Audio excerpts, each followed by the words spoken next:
Fala, gente bonita, mais uma vez aqui, me chamo Gabriel Feitosa, professor de História do Projeto X. Essa é a aula 2 dos nossos resumos de História. Vamos falar da Roma Antiga, a civilização romana, uma das mais importantes da Antiguidade, fundamental. Chega mais!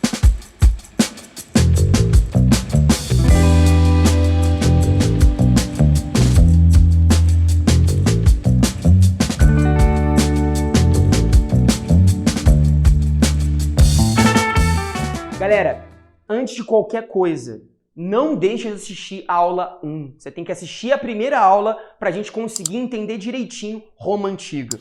A estratégia que eu usei na aula 1, eu vou repetir agora na aula 2. A gente dividiu os gregos em 5 períodos. Vamos fazer a mesma coisa agora em Roma. Vamos dividir em 3. Mais fácil, né? 3 períodos, fica mais simples de você lembrar. Sem nenhuma dúvida, a história romana ela é mais próxima da nossa realidade, né? Porque eu estou numa linha do tempo mais perto da gente. Os romanos começam a organizar sua cronologia no século 8 a.C., né? Enquanto nos gregos, você viu, os caras começaram no século 20 antes. Então, realmente, dá para ter, né, mais organização aqui. Quando eu falo de monarquia, galera, eu tô falando de um período que cai muito pouco em provas e que até os historiadores até sabem pouco, porque a gente tem pouca referência de documentos. Então não se preocupa tanto em ficar focando na monarquia. Você vai atribuir a ela esse período de ocupação inicial do território, igual a gente viu no período 1 da Grécia, né? Você tem a ocupação de certos povos que vão dar origem a Roma, certo? Etruscos, latinos e os gregos. Sim, latino. Hoje é festa, lá no meu apê, pode aparecer, vai rodar. Galera, nesse caso, esses 3 vão ocupando esse território ao longo do tempo e vão dar origem ao que você chama de romano, certo? Os etruscos com a sua contribuição militar, os latinos com o seu idioma, o latim, e os gregos também trazendo muito da sua cultura, especialmente religiosa, certo? A gente sabe, né, que muitos dos deuses romanos eles são parecidos com os deuses gregos. E essa é uma informação que muitos alunos sabem, mas eles não sabem dizer de onde que veio. É claro que a influência cultural veio muito forte, porque o grego ele é um dos formadores da Roma Antiga.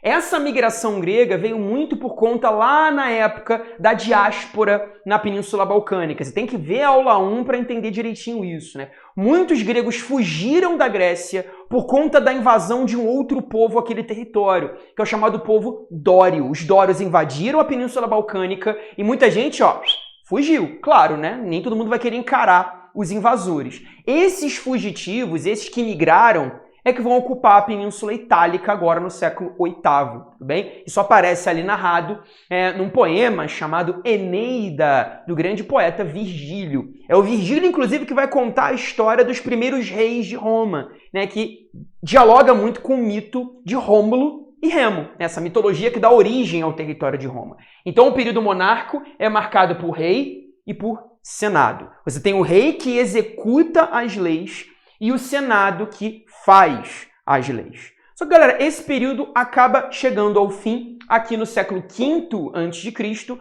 quando temos a ascensão da República. E eu vou fazer uma premonição aqui agora com vocês.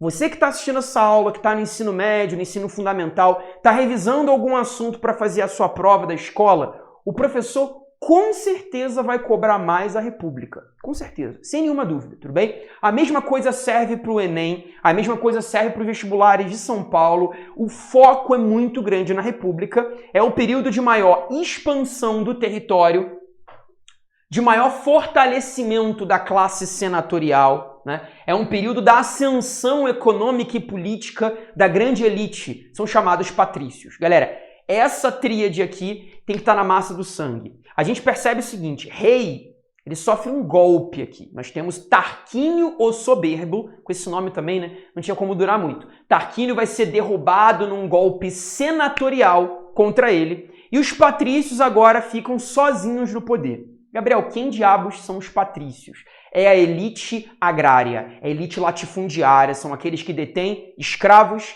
e terras, tudo bem? Então ali é o que você pode chamar, o nome mais bonitinho é a aristocracia romana, tudo bem? Eles têm uma origem importante, eles vêm ali, né, de uma linhagem de nobres importantes romanos, portanto é a grande elite. Abaixo dos caras eu tenho os plebeus, Aí o aluno vem, eu sei, Gabriel, o plebeu é o camponês empobrecido do campo que sofre com a fome. Gente, nem sempre, tudo bem? Toma cuidado, o termo plebeu, ele, ao longo da nossa história, ele está muito relacionado à pobreza. Mas no caso romano, não é exatamente isso. Você tem plebeus com posses. O plebeu não é necessariamente um cara pobre. Na verdade, o plebeu é um cara sem origens familiares. Ele trabalha, é um homem livre, né? Ele não é escravo de ninguém, ele não ocupa uma função que deve algo a alguém, ele é um homem livre e que se sustenta pelo próprio trabalho, tudo bem? O grande problema da República é que os patrícios vão concentrar poderes neles mesmos, né? Você tem uma concentração muito autoritária de poderes nos patrícios. E é aí que a República vai ter que assinar leis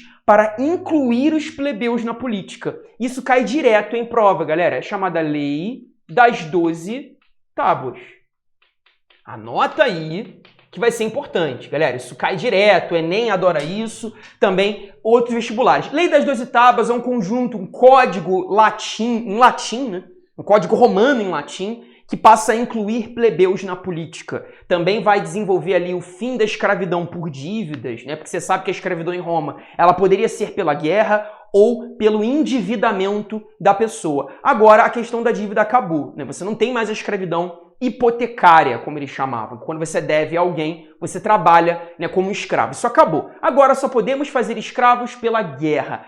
Várias contribuições são interessantes no caso da Lei das 12 Tábuas. Não tem como aprofundar todas aqui, né, galera? Porque, enfim, a gente está fazendo um resumo, tudo bem? Se você quer ter esse conteúdo todo esmiuçado, bem detalhado, você vai aqui na nossa descrição do vídeo, na nossa plataforma, projetoxedu.com.br. Lá você tem um curso de história completo, aula de Roma super densa, não só ela, claro, todas as outras aulas de história do Projeto X estão lá e as demais disciplinas, tudo bem? Sempre tem aquele aluno nos comentários e vai ter aqui nesse vídeo, porque está faltou falar do imperador fulano. Gente, é um resumo, é uma revisão, eu não tenho como aqui aprofundar tudo que é importante em Roma em 10 minutos, né? Isso é impossível. Então, se você quer um aprofundamento de fato, corre lá na plataforma, certamente você vai ficar feliz.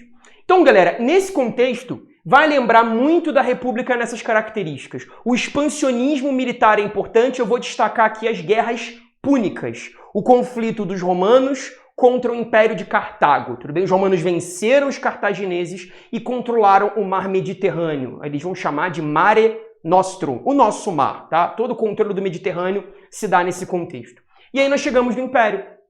O Império, galera, período marcado entre o Alto e o Baixo Império. Você vai dividir o Império em duas épocas. No Alto Império é quando eu tenho a ascensão dos grandes imperadores. Vamos lembrar de Otávio Augusto, o primeiro imperador. Centraliza excessivamente a política, é um período de autoritarismo. O Senado continua existindo, mas ele está abaixo do imperador, tudo bem? Nós temos a política do pão e circo, esse entretenimento que vai alienando a classe trabalhadora, que vai gerando um divertimento ali e que também fortalece essa identidade agressiva do romano, que vibra com a matança de gladiadores, né?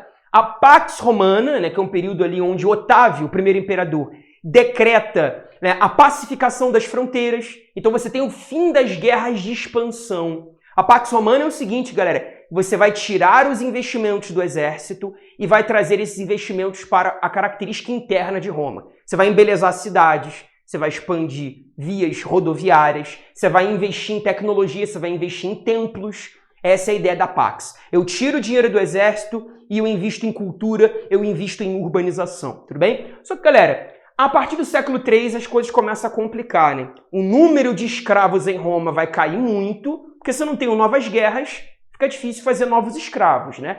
Então, se eu tenho uma queda no número de escravos, isso acaba gerando um encarecimento dos produtos. Os produtos vão ficar mais caros. Muitas pessoas começam a ir embora das cidades, você começa a ter uma anarquia militar muito grande, os militares vão se revoltar contra os imperadores por conta dessa situação de crise, né? E, de fato, fica muito difícil manter o império nesse modelo. Por conta da invasão dos vários povos bárbaros, nós temos o saque a Roma em 476 d.C. e o fim do Império de fato. É não só o fim do Império Romano, mas também o fim da Idade Antiga e início da Idade Moderna. Mas esse é um assunto para a aula 3, beleza? Eu volto daqui a pouco. Me esperem aqui. Grande beijo. Até a próxima.